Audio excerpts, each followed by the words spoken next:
So, the capital campaign. That was 18 months ago. 18 months ago we put that together. And it's hard not to watch that video and focus on all the things that have changed, isn't it? And I know some of you have been here throughout all of those transitions. There are a lot of people in that video that aren't here anymore. A lot of people that have moved on. Most, I think, for the right reasons, especially when we think about our sister church, El Shaddai, and church planting and seeing a new church get birthed. There's a lot of good things that have changed. And as I look out across the congregation even this morning, there are new faces here this morning. And that is always a good thing as well. But it's incredible. I don't think we started this video and we started this capital campaign journey thinking that 18 months would go by and so many things would change. But it is time to kind of reflect. Where do we stand now? Where do you stand if you are somebody who pledged and gave to this particular campaign? Where do you stand if you weren't here then? And maybe you want to be involved, and maybe there's absolutely still a way for you to be involved if you're still interested. But how are we doing? How are we doing as a church? How are we doing on our mission? And how are we doing with our vision? That's really the goal of today, is to provide that update for each and every one of you. This is us. So where did the idea of a hub come from? This is us. We are right in the center, although it's not an exact center, but you get the idea, right? The circle there represents kind of the city of Rochester, and right in the center of that is New Hope.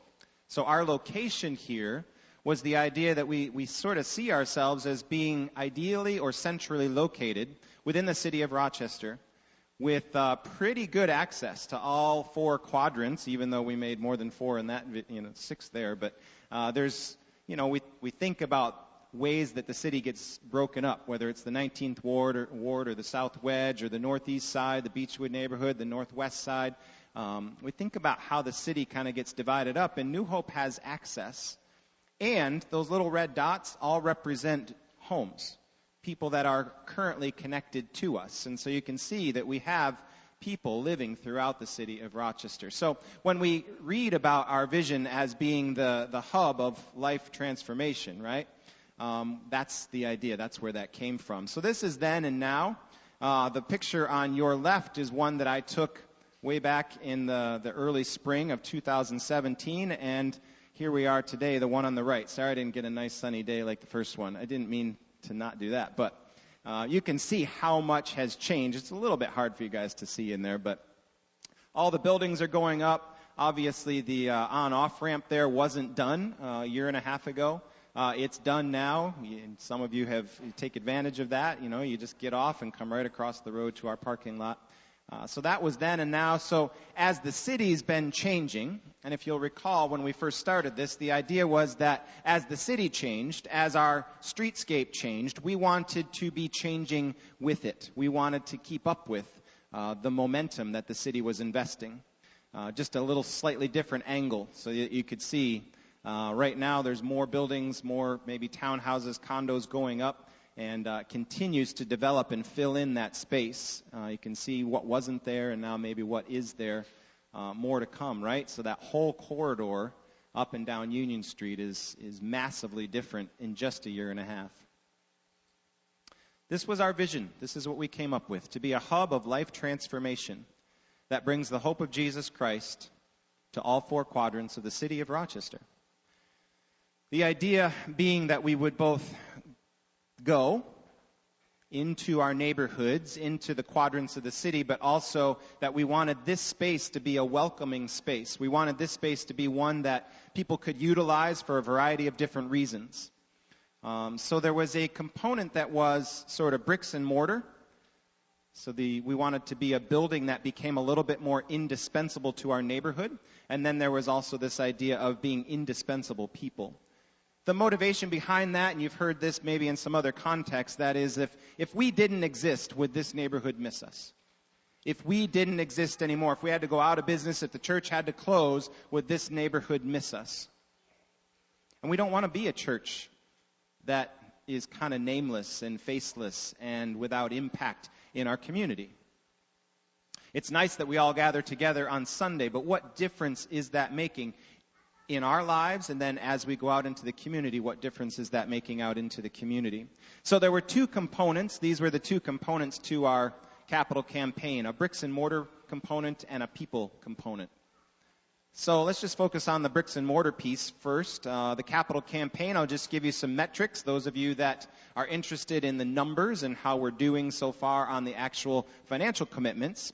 30 family units pledged $125,170 originally back in April of 2017. It was a significant investment and pledge.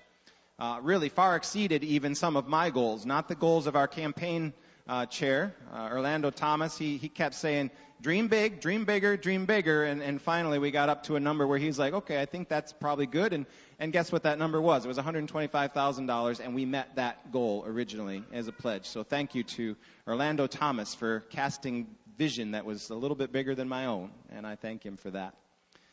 Since then, we have had 5 family units transition. And let me just do a little parenthetical, a little side note here. One of those family units is Anita Hogan, and she passed away this summer. For those of you that are interested, next Sunday night at 6 o'clock, we're going to have a brief, short memorial service for Anita. Anita largely passed away unknown. In fact, we didn't even really know about it until we dug and did some research, and people kind of thought, we haven't seen Anita for a while. And we found out that Anita passed away in her apartment, largely unknown.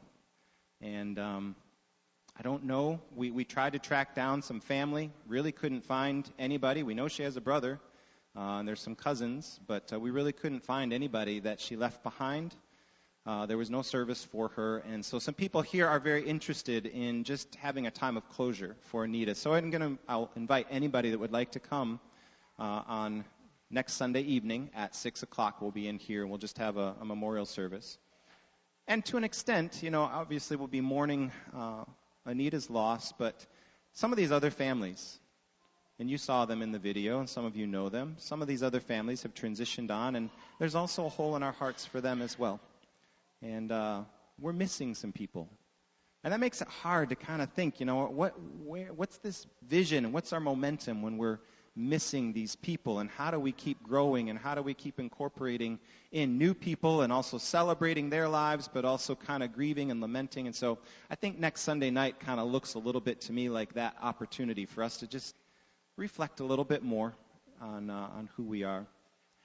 But revising our pledge total, we should be at about $113,000 in terms of our total goal. And to date, as of August, we have received $52,900 of that goal, and that's 99% of that revised total. That's really something to celebrate. Amen? Halfway through our capital campaign, we have received almost 100% of where we should be given the revised numbers. The interesting number there is that our expenses have exceeded our income. We're pretty aggressive on doing some projects here. The only way that was possible is back in March of 2017, half of our roof blew off on this side over here, and so we got a nice little insurance check to help repair that side of the roof, which then also allowed us to do this side of the roof. So we've actually exceeded our expenses, but only because we got an additional blessing there, which wasn't a blessing to begin with, but it turned into one and allowed us to do the whole roof. So those are just some basic campaign metrics, and you can reflect on your own personal situation within those numbers. Here's some of the things where those expenses have gone to. I just said we did a new roof. That was in 2017. The other thing we did in 2017 was our mural. You saw in the video we had a mock-up of something. We knew we wanted a mural on the wall, and then we had Justin come in and give us a mock-up of this, and this still continues to attract attention. Just the other day, the people that were out blacktopping or sealing the driveway were out there, and I saw them. I came out as I was leaving work one day, and they were just staring at the wall. They're like, this is awesome. And I was like, yeah, you're not going to splatter any of that stuff on it, right? They're like, oh, no, we will be extra careful. I was like, good. All right, we're good. Yes, it is awesome. And I don't see Jim Heiser here today, but, Jim, his whole testimony about joining our church was as a result of this mural. He was walking down the alley one day, going wherever he was going, and he saw Justin doing this work, and he just stopped and he stared, and for days he just kept coming back. And Jim really describes himself, and he's going to share his testimony again for those of you that haven't heard it, but he describes himself as really being on the edge. He wasn't sure where he was going and if he was even going to continue going there. And this mural sparked a new thought in him, a new idea. I ended up meeting him one day, and we began to talk a little bit. He eventually, a few months later, decided to come to church. He's now being actively discipled and walking through the Bible and growing, thanks to the help of a few men in the church here. And I'm just thrilled, and it's all due to this mural. We knew that, when we say we didn't want to just be sort of invisible in this neighborhood, this was our way of making a quick transformation of our building. We renovated a conference room, not all that fun, but it's a great space now for meetings and that sort of thing. We renovated an office, so that's one of the things that we've done as well. You can go up and see that. We painted some bathrooms. Not all great, fun stuff, right? But this has all been part of the expenses. This roof here, some of you will remember, we got a little bit of a scare when we went up and we found that our trusses were kind of separated up there. And so our administrator took immediate evasive action, and we started meeting in the community room for a few weeks till we could assess the structural integrity of this room. Then we had some volunteers come in from Edgewood, and they re-engineered our trusses, and finally, in the beginning part of this year, they finished so that this ceiling is now probably stronger than it was when we started. It's definitely not going to fall down on us, so we are very thankful about that. And then probably our biggest expense to date, and sadly, our chimney. So take a look at our chimney. We have to be a little proud, but it's one of those things that who cares, right? It's a chimney. But it really was about to fall down. It was crumbling. When the masons tell us when they took the chimney down to repair it, they were literally just picking the bricks off. Like they didn't even have to chip them away. That's how badly deteriorated our chimney was. So a couple of good windstorms, and who knows what would have happened. But we now have a brand new chimney. It definitely cost more than we thought it would, to the tune of about $21,000 we invested in that chimney. But it's not going anywhere. It's a good chimney. Unfortunately, in doing that, though, we had to delay a couple of the other projects. My big goal was to try and do our concrete pad out there and maybe start the pergola this year. But that's not going to happen this year due to the chimney expense. So we're looking at the early part of next year to do that. So that's where our expenses have gone. What about being the hub? So we've talked about this building not just being a place where we have church on Sundays, but also what are we trying to do to get more activity, more energy going on during the week? Of course, we have rain. That was pre-existing, but it's still very much a part of our building being used 4 times a year, all week long. And we get good activity going on within the building, and it's a good use of our building. We've hosted a couple of Red Cross blood drives, so that's been going on. We just had the last one last week, and if you missed that one, we'll probably have another one coming up in February. We're going to try to do that twice a year here, and this is a good central location, so if you like to give blood or you do that on a regular basis, know that we're going to be doing that here. We have hosted a group called Indespensible Rochester. I think they have finished with us. They're not coming back anymore, but we were hosting them once a month. We are now currently hosting a new church plant. On Sunday afternoon, some of you might not realize that we are at 4 o'clock. After our morning and our 1 o'clock service, we are now hosting a church plant that is meeting in here from 4 to 6. So we're happy to be a part of that process as well. We've hosted things like the Rochester Voter Alliance. They've come in and held workshops and that sort of thing. And we are just getting off the ground, and I didn't put it up here, I ran out of space, but we're just getting off the ground something called the New Hope Immigration Legal Services Clinic, a New Hope Legal Services Clinic. And that's going to be helping all of our families who have come here from other countries, primarily our African refugee families, to work through the documentation that is necessary that they need to establish their citizenship and other types of things to make sure that they are in good standing with the government here. And we have lots of that work is already happening under the radar, and one of those citizenship classes has already been held here, and that's going to be something that's growing, and you'll hear more about that under the direction of Patty Welch, and she's going to be leading that effort. But the New Hope Immigration Legal Services is kind of a next step for New Hope in the work that we have done for about a decade now with our families that have come here from Africa. So we're working on becoming the hub. There's a lot of activities. Some of it you might see, some of it you don't see. Certainly the bricks and mortar pieces you don't all see. I could talk to you about the boiler. I know, it's thrilling. We could talk about all the work that's going on behind the scenes in this building. But thank you. For those of you that are giving and faithfully giving with your pledges, it is making a difference. And it's making a difference in ways that sometimes we're not all excited about. But truly, this building is getting upgraded, and we're working on becoming the hub. You heard the message that Tanya shared. And it really flowed out of, when we get to the people component of this. So there's the bricks and mortar, right? It's about the building a little bit, but then there's the people component. And we didn't just want to have a capital campaign that was all about renovations. But what do we do as a church to reach out into our neighborhoods? And this verse became kind of our theme verse. It's from Matthew chapter 5, and it's verses 13 to 16. This actually is the Message version, and I really liked the way Eugene Peterson puts this.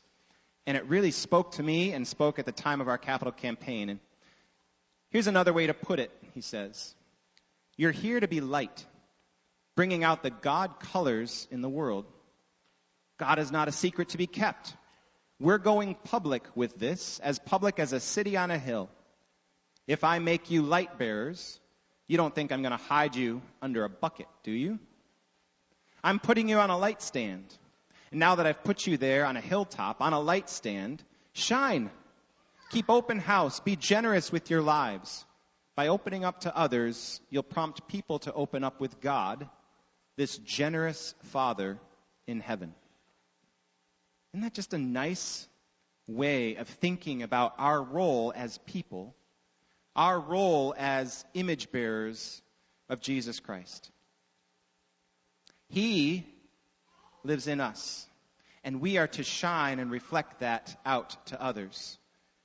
Yes, we do that through a bricks and mortar piece, right? We want this building to be a nice place for people to come and to visit and to be welcoming and all of those sorts of things.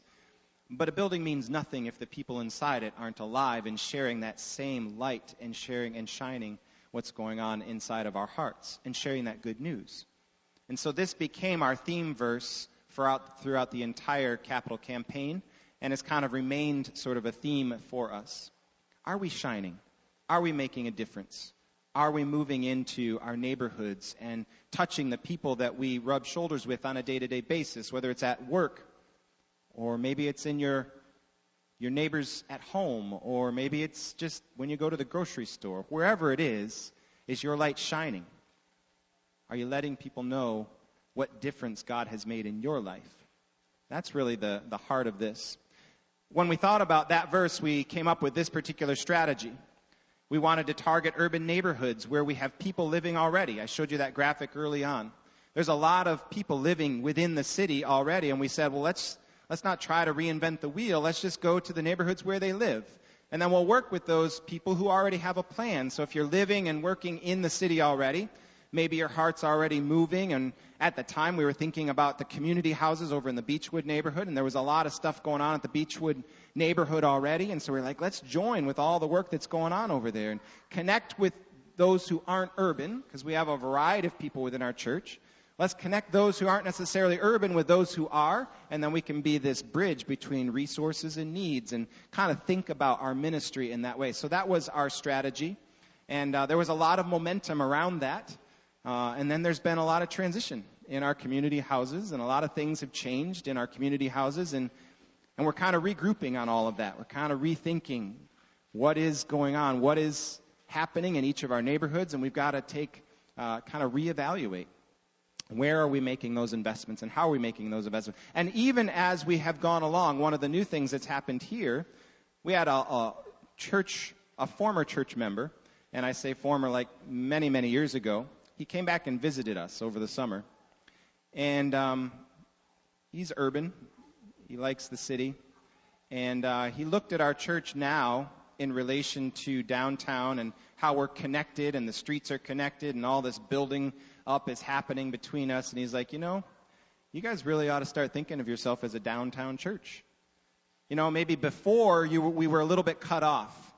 He was a part of us before. Maybe we were a little bit cut off. That inner loop kind of made us feel a little bit isolated from what was going on in the city. And he said, no, you guys are connected now. You need to start thinking of yourself as a downtown church. And that resonated with me for sure. We're looking at getting into the neighborhoods, but for sure there's a neighborhood right around us.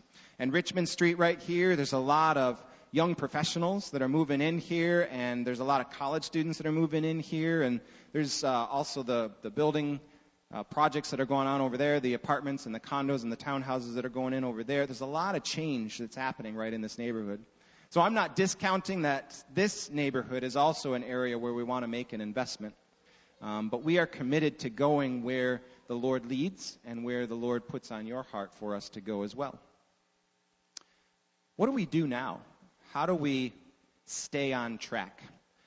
18 months into this, when we look at the changes in the people and the changes in the circumstances and that sort of thing.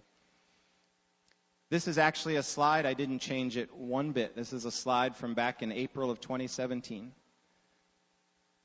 And it got me to reflect a little bit.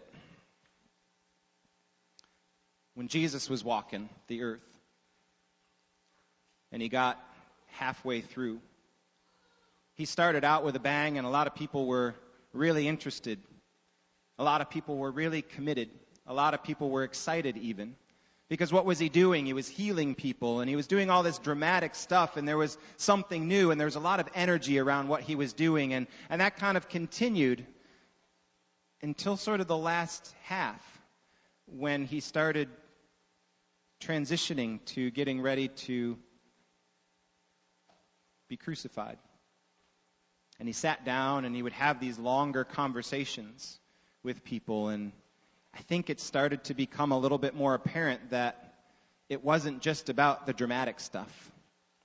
To be his disciple was going to mean that it was going to be about a life that was a little bit different than the rest of the world. And Scripture talks about how people began to drift away. People began to go their own direction. And it's kind of interesting to read those stories.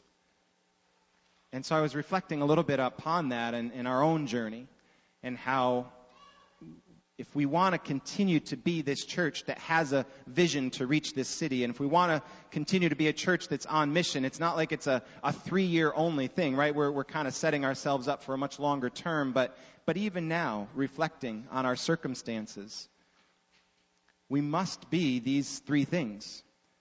We've got to stay focused. I don't think the vision has changed one bit.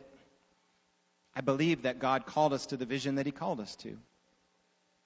But we've got to be pretty resolute and pretty firm about that and not waver because of our circumstances. And isn't that our tendency as people?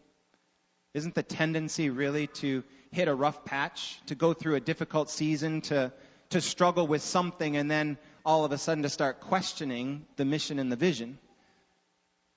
It's not something that we should be questioning. The mission and the vision, it's how do we get through that circumstance? How do we get through and work through those emotions? Being fair to ourselves, being honest with ourselves that some of the changes hurt. It's not always easy. We might not see ourselves in the same way, in the same context of that vision, but God has not changed the vision and the mission. He might have changed us. And maybe in response we have to shift course a little bit in terms of our strategy, but the mission and the vision we have to be resolute about. And that's one thing that Jesus never wavered from, did he? His public ministry opened up, And he was about one thing. I'm here to do my Father's will. And he knew what his Father's will was. He knew that his ministry would land him squarely on the cross. But he never wavered. When people were coming to him and happy with him, and when people were trying to throw him off the edge of a cliff, he never wavered. This is what we're called to. And that's what we're going to go through as a church. And I think that's what we've been through in the first 18 months of this particular capital campaign. We've gone through some trials and some difficulties, and individuals of you have your own stories. They're not necessarily related to the church exactly, but you have your own stories of going through trial and circumstance. And where do we stand? Do we stand on the promises of God? Do we stand and trust God that He's going to continue to carry us through? And He's going to continue to show us the way? Or do we waver? And do we lose heart? And do we lose hope? Or do we lose focus? So, from my standpoint, I think we need to reflect today on all of that. These are the things that I think this is where we're at 18 months in. We need to celebrate our financial progress. I think that's fantastic. To be 99% good on the pledges that have been made, given the changes that we've gone through, that is something to celebrate. And I am grateful to each and every one of you that is committed to that and is pledging to that. We as a church board are just ecstatic about that, and that is something to celebrate. And certainly, for those of you that weren't even a part of that, if you are inspired by this, want to be a part of that, then by all means, let us know. Hop on board with that. We'd love to talk with you about that. But I also think as you look outside and as you drive in, you see we're keeping pace. And that feels good to me. We're keeping pace with the changes that are going on in the neighborhood. Some of the changes that we've made on our building, they're not fun stuff, right? But we're getting there. We're doing little things or big things or things that cost a lot anyway, right? And we're doing things, and it's keeping pace with the neighborhood. And that was one of our original goals. We need to continue developing our people strategy. I think in some ways that's going to continue to ebb and flow.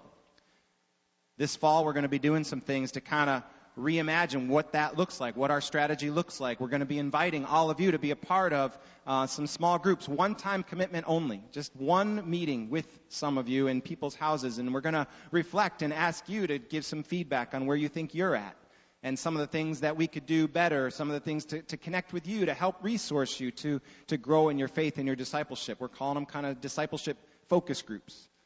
You might even be getting a survey that's coming out in another week or so that's going to ask you to respond to some questions. So we want to do better at connecting. We want to do better at building those small group communities and partnerships. Because honestly, I think that's really where the rubber hits the road.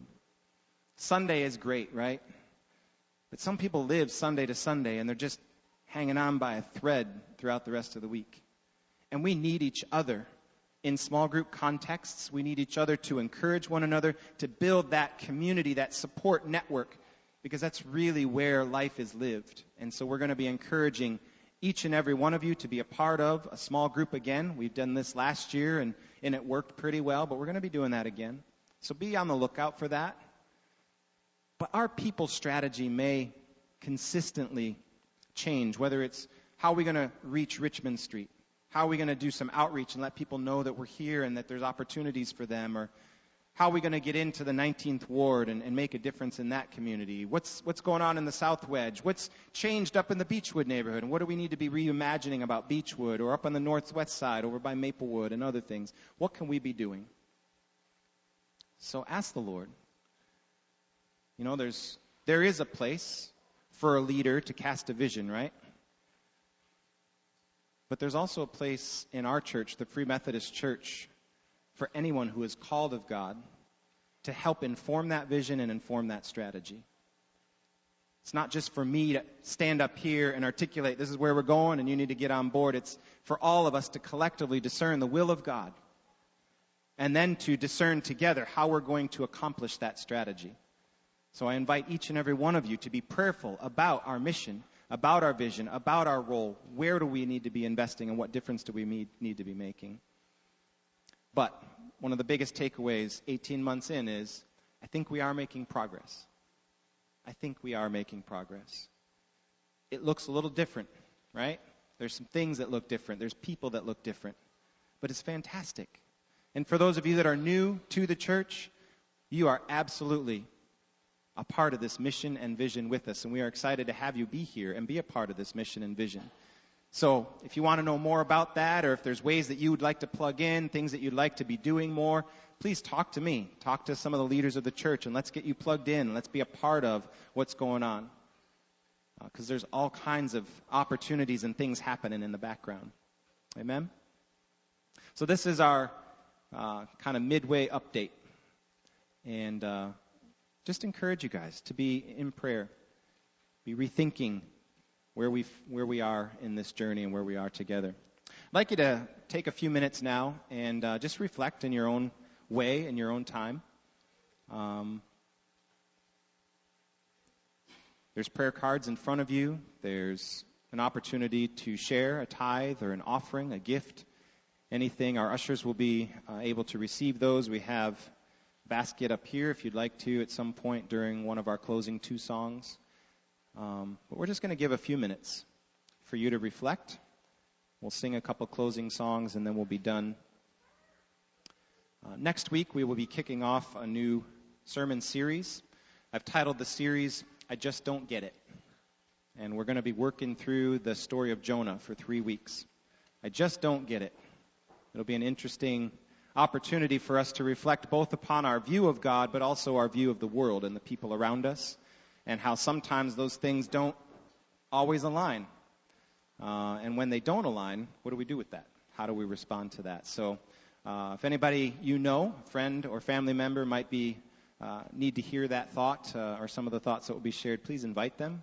They will be welcome. And then there's a couple of great events coming up. They're in your bulletin, I hope. But September 15th and September 30th, I want to invite you all to come out, talk about building community. September 15th, the Fringe Festival will be going on. We're going to have an activity up in our community room, a get-to-know-you activity, and we're going to spill out outside and do some marshmallows in an open fire pit outside on Saturday evening. And so hope you can come out. It's just going to be a time of hanging out, enjoying each other. We'll have some food and that sort of thing. And then on September 30th, we're going to do a little bit more of a major kickoff for our fall year, and it's going to be built around the Set Free movement and the Set Free campaign, making and bringing awareness to human trafficking and human slavery. And so we invite you to bring your friends to that as well. So some key dates, some things to be looking forward to. There are many things happening around the life of the church, so let us know if you want to be plugged in any way. Let me close in prayer. Heavenly Father, I am profoundly aware of the change that we've experienced in just 18 short months. But I'm also profoundly aware that that's not a surprise to you. In fact, that's something that in many ways you experienced yourself. And so, Lord, I pray that as we think through where we're going and what you've called us to do, the vision that you've given us, to be a hub for life transformation that brings your hope, the hope of Jesus Christ, into all 4 quadrants, to every part of this city, Lord. I pray that we will not be deterred by our circumstances or the changes. But, Lord, I also pray that we will rally around one another and build the community of people and support and loving relationships that are necessary to sustain us when times get a little bit difficult and when things get rocky. Lord, I pray that you would open our eyes to see the needs that are all around us. Lord, let us not just blaze through every day and just feel like we've got our tasks done, but give us eyes to see and ears to hear. Soften our hearts to respond in ways that are lovingly necessary in any given situation. And Lord, we want to, in all ways, bring you glory and bring you honor and bring you praise. We thank you, Lord. We open ourselves to hear from you now. In Jesus' name, amen.